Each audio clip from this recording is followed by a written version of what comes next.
accurate instrument for examining and recording the condition under load. When it goes on a train journey, it records all the train movements, all the bumps and lurches. Its work is of value to all permanent way men. This is the kind of record it produces. It shows the whereabouts of all the bad places in the track. By studying it, gangers can quickly locate any trouble and put it right. So let's see how these records are made and what they tell us.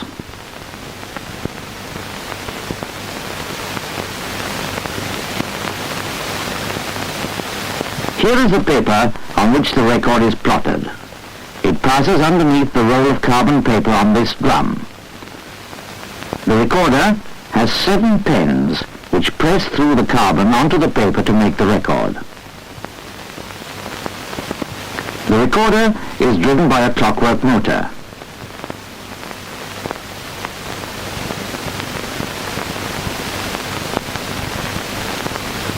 When it is switched on, the paper starts to move at a constant speed of about 1 millimeter a second.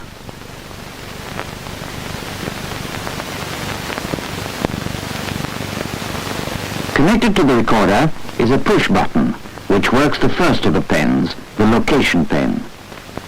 Each press causes this pen to make a tick in the continuous straight line that it records.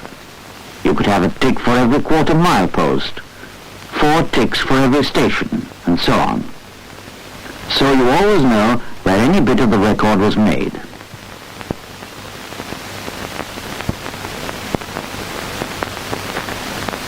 These next 3 pens, the recording pens, move whenever the train rolls or jolts or bounces.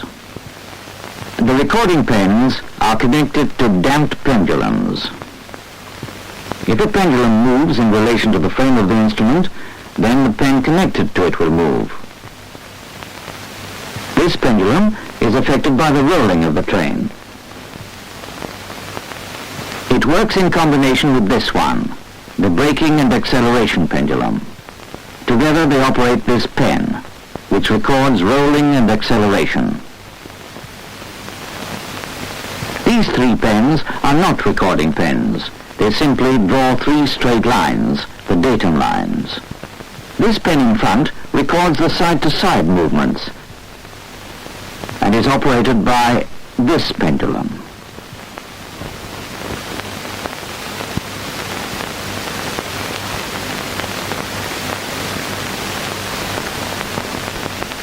And this last pendulum causes this recording pen to move. It records up and down movements. Here's the record itself. On the left, the location line. Next, rolling, braking, and acceleration line. Then the 3 datum lines, which help us to understand the record of side-to-side markings. And lastly, the record of up and down movement. We made these marks by pushing the pendulums. Now let's see the Hallade recorder go on an operational journey. 2 men work it, an operator and a spotter.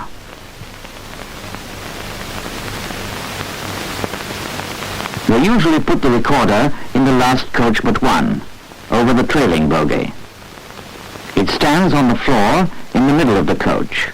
That's not in the middle of the compartment because of the corridor.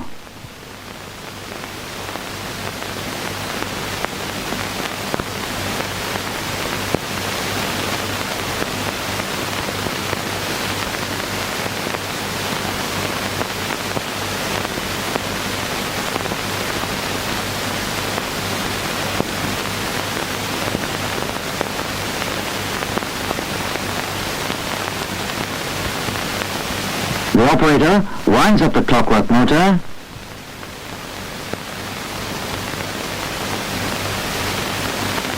and passes the location button across to the spotter, whose post is at the window. His job is to watch out for landmarks, and if he is wise, he will cover his face with a mask to protect himself from bits of grit and flying cinders. pens are lowered to the paper, the recorder is switched on, and the record begins as soon as the train starts.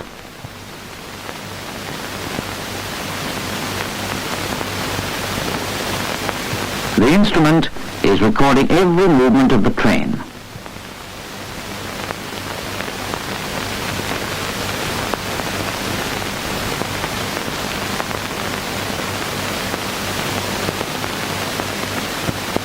Now we want to know where on the track the movements which are shown on the record took place. So the spotter is looking out for landmarks. Mileposts, for instance. He presses the button which works the location pen and calls out what the landmark is, so that the operator can keep a note of the meaning of each mark. For instance, the 4 ticks for a station, which we are going through now.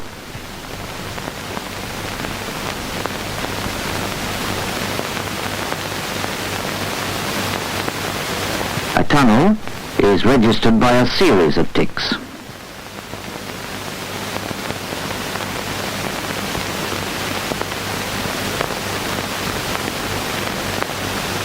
All through the journey, the recording pens will show up the bad patches of track by unusual movements.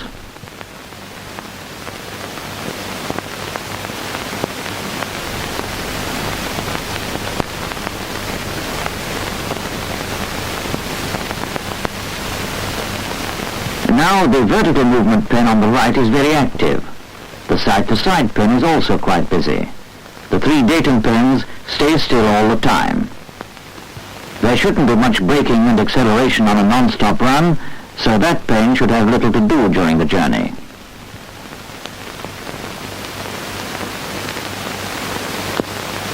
The instrument produces a master record of a journey from beginning to end. At the end of our journey, we see the braking and acceleration pen give a jolt as the train stops.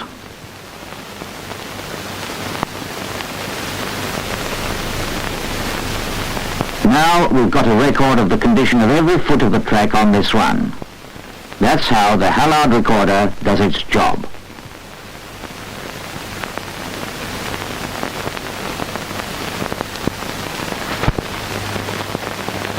Back in the office, the record can be completed.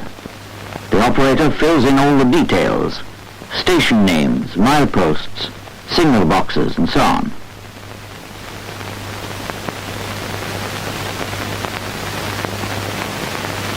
He can work out the train's speed from the distance between milepost ticks.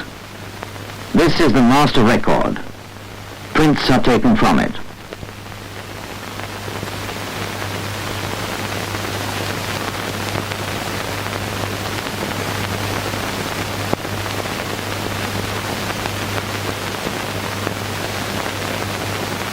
When the record is ready, a print is examined by a technical assistant of the engineers department.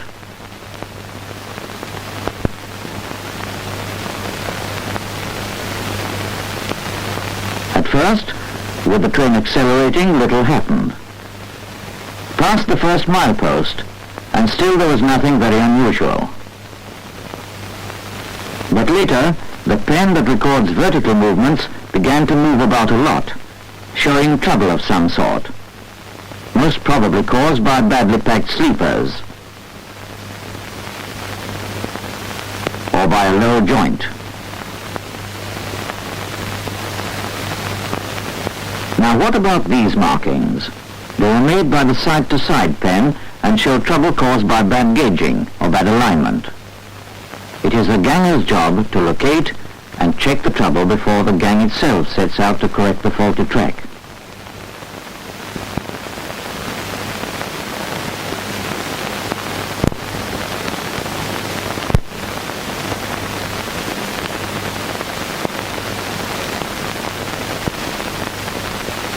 All the landmarks have been written in on the location line. Here's that faulty junction just beyond the tunnel, the one that gave the train quite a shake.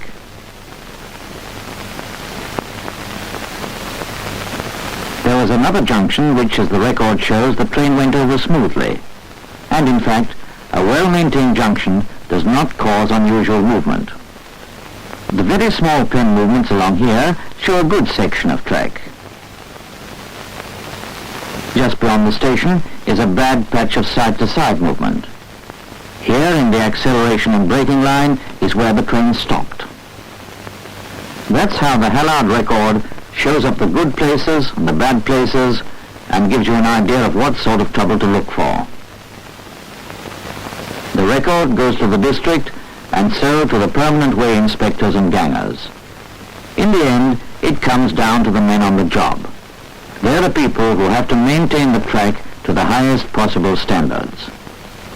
Their work is made a bit easier and much better by such instruments as the Hallade track recorder.